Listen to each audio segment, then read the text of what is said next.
Did you know opera is full of political and social criticism? Did you know opera's other theater works and books were regularly banned by government censorship? Many operas are full of politics and social criticism. Despite often being written a while back, the social and political messages ring true even today. Many of the struggles are the same, or at least similar. I'm Samuel Burlad, and this is Why Do I Care?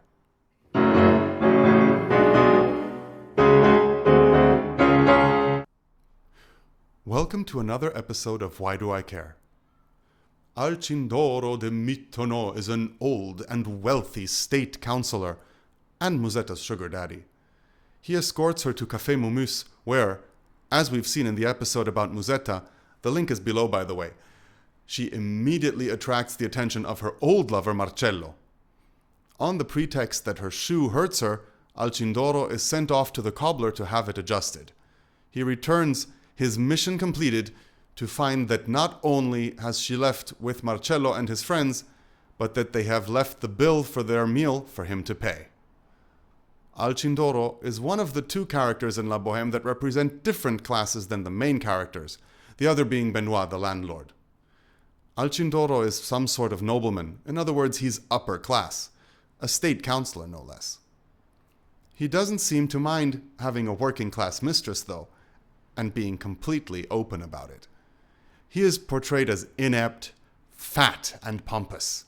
He allows the main characters to stick it to the man and defeat the upper class, showing us again how modern and critical opera was when it was written. There are quite a few examples of how opera was used, especially by the middle class, to rebel against the autocracy of the nobility. This is true for many operas. The Marriage of Figaro, the play on which that is based, was forbidden by censorship in most of Europe, and only severe cuts allowed Mozart and Da Ponte to even write the piece. Nabucco by Verdi mobilized the Italian people to unite and to form a nation. Again and again it was opera at the cutting edge of social reforms.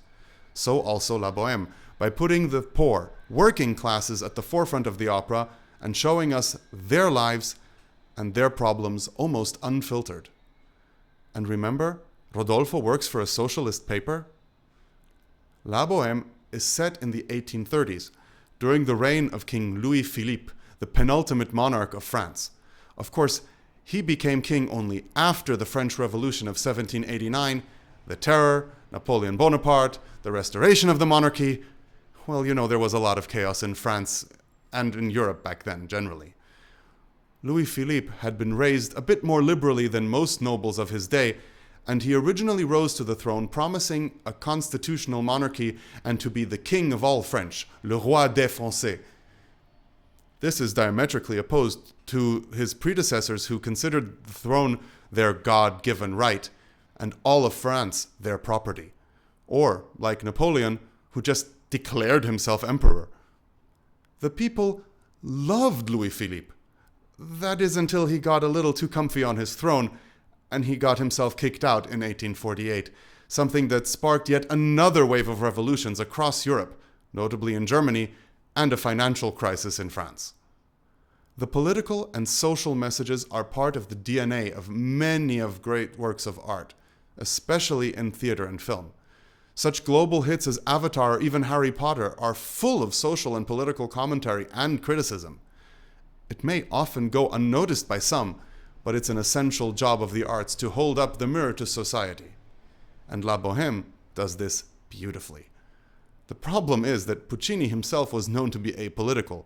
In other words, throughout his life he tried to keep out of politics and never interested himself in politics in any way other than trying to become an honorary senator of Italy for his cultural contributions to the nation.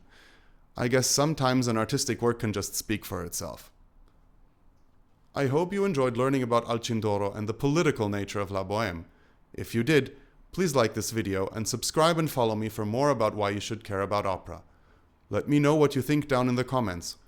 Tell me what puts you off, or what excites you about opera. See you next week for more on opera and Why Do I Care?